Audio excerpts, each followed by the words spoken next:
नमस्कार दोस्तों, मैं हूं ममता तिवारी और आप सभी का स्वागत करती हूं मेरे चैनल ममताज वे में। कैसे हैं आप सब? तो ये बताने के लिए कमेंट बॉक्स में जय माता दी हमेशा की तरह ज़रूर लिखिए और आप सभी को चैत्र नवरात्रि की हार्दिक शुभकामनाएं। तो चलिए दोस्तों, आज हम इस वीडियो में जानेंगे माता के दूसरे स्वरूप की पूजा विधि, मंत्र क्या है, वस्त्र किस रंग का पहने, फूल, भोग, एक छोटी सी कथा और जो भी नियम विधि है हर चीज़ मैं आपके साथ शेयर करूंगी।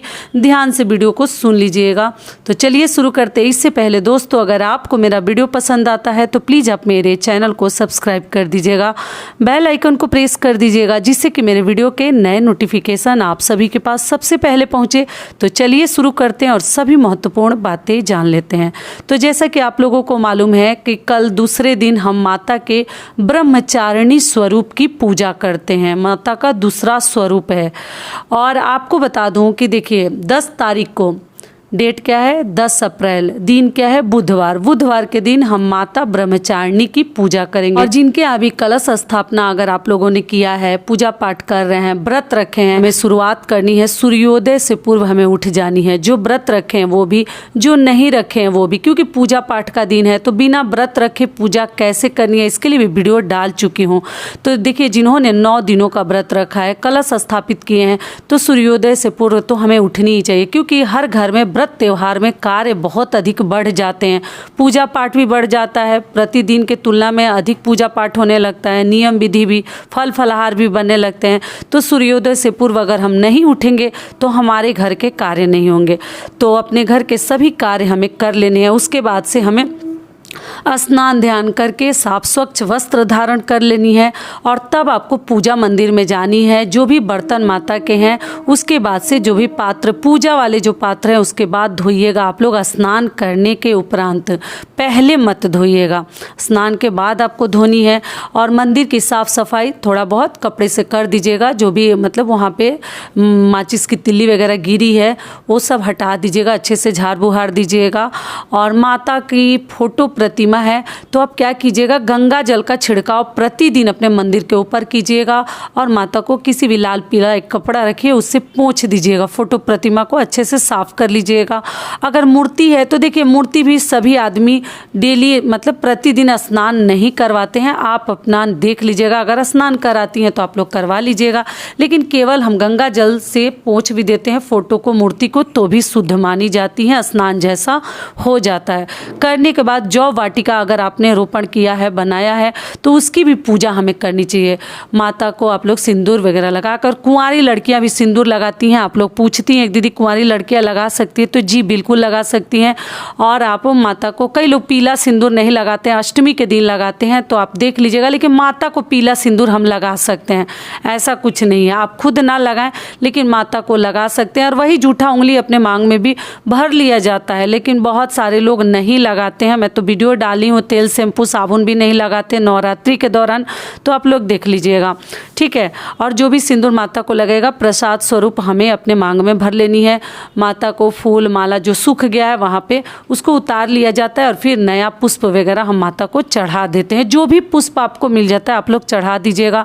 जो वाटिका में भी जल का छिड़काव कर दिया जाता है, कलश के ऊपर भी फिर से फूल वगैरह चढ़ा दिया जाता है। अखंड ज्योति अगर प्रज्वलित की है तो तेल वगैरह भर दीजिए। उसके जो बाती है उसका मुख जो है आपको झाड़ देनी चाहिए, साफ कर देनी चाहिए कि सही से जले, ठीक है। तो ये सब कार्य हम पूजा से संबंधित कर लेंगे। उसके बाद से अगर आप लोग सप्तशती दुर्गा जी का पाठ करती हैं तो वो कर लीजिए, या चालीसा पढ़ती हैं वो कर लीजिएगा। और माता को भोग में उस दिन हमें देखिए चीनी का, मिश्री का और मिठाई का भी भोग ब्रह्मचारिणी माता को लगाया जाता है। अगर मिठाई शुद्ध मिले तब, कि देखिए कई लोग तो मार्केट का भी लगाते हैं, लेकिन कई लोगों का कहना है कि मार्केट वाला शुद्ध नहीं होता। तो जो चीज़ हम देखते नहीं है उसको शुद्ध ही माना जाएगा। जो चीज़ हमने नहीं देखा कि वो शुद्ध है कि अशुद्ध है, तो भगवान के पास अगर चढ़ा देंगे तो शुद्ध ही माना जाता है। लेकिन कई लोग इसको सही नहीं मानते, तो अब ठीक है, चीनी और मिश्री का भी भोग लगा सकते हैं। वस्त्र आप माता के मतलब पूजा के लिए अगर हरा साड़ी आपके पास हो, हरे रंग की, या कुर्ती हो, सूट हो, हरा ही पहनकर माता की पूजा करें। धोई हुई होनी चाहिए, उस पर कुछ खाए पिए हो ऐसा वस्त्र आपको नहीं पहननी है। ये भी क्लियर हो गया। मंत्र हमें क्या बोलनी है तो आपको मंत्र भी बता देती हूँ। या देवी सर्वभूतेषु माँ ब्रह्मचारिणी रूपेण संस्थिता नमस्तस्यै नमस्तस्यै नमस्तस्यै नमो नमः। तो आपको मंत्र ये बोलनी है इस प्रकार से। और माता को फूल में आप कोई भी फूल चढ़ा सकते हैं, जैसे गुड़हल का फूल हो गया या जो भी आपको आसानी से फूल पुष्प मिल जाता है वही पुष्प आप लोग चढ़ा दीजिएगा। और कपूर से आरती करना बिल्कुल ना भूलें, क्योंकि माता की आरती हमें ज़रूर करनी है। बिना आरती का कोई भी पूजा संपूर्ण नहीं होता। और भोग में लौंग इलायची डालना ना भूलें। या तो आप दोनों समय डाल सकते हैं या आप एक समय भी डाल सकते हैं। कोशिश करें दोनों समय माता को भोग लगाएं, कितना भी व्यस्त हों।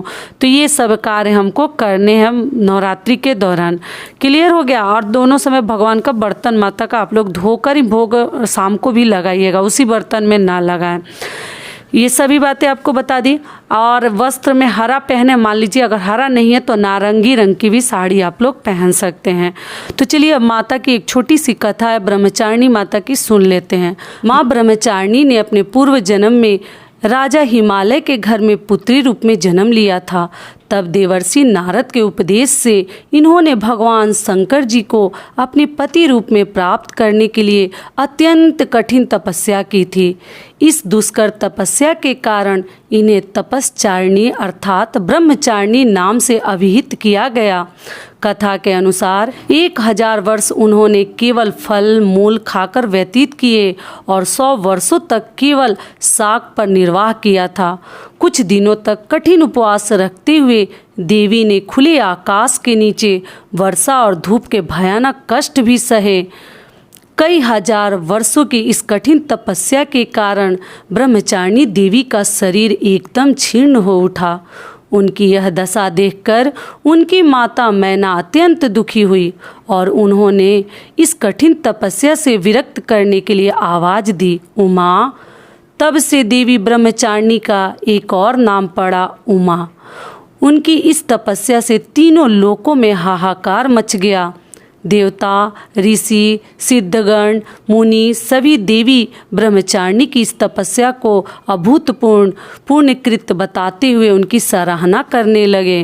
अंत में पितामह ब्रह्मा जी ने आकाशवाणी के द्वारा उन्हें संबोधित करते हुए प्रसन्न स्वर में कहा, देवी, आज तक किसी ने ऐसी कठोर तपस्या नहीं की थी जैसी तुमने की है। तुम्हारे इस कृत्य की चारों ओर सराहना हो रही है। तुम्हारी मनोकामना सर्वतो भावेन परिपूर्ण होगी। भगवान चंद्रमौली शिव जी तुम्हें पति रूप में प्राप्त अवश्य होंगे। अब तुम तपस्या से विरत होकर घर लौट जाओ। शीघ्र ही तुम्हारे पिता तुम्हें बुलाने आ रहे हैं। इसके बाद माता घर लौट आईं और कुछ दिनों बाद ब्रह्मा के लेख के अनुसार उनका विवाह महादेव शिव जी के साथ हुआ। तो इस प्रकार से ब्रह्मचारिणी माता की कथा समाप्त हुई। तो ये वीडियो मेरा यहीं तक का था। और दोस्तों, आप सभी से एक छोटी सी रिक्वेस्ट है, अगर वीडियो पसंद आता है तो चैनल को पक्का सब्सक्राइब कर दीजिएगा और वीडियो को लाइक कर दीजिएगा, क्योंकि आपके एक लाइक से हमें बहुत अधिक हिम्मत और प्रेरणा मिलती है। तो ज़रूर कर दीजिएगा। फिर मिलती हूँ एक नए वीडियो में, तब तक के लिए नमस्कार, धन्यवाद।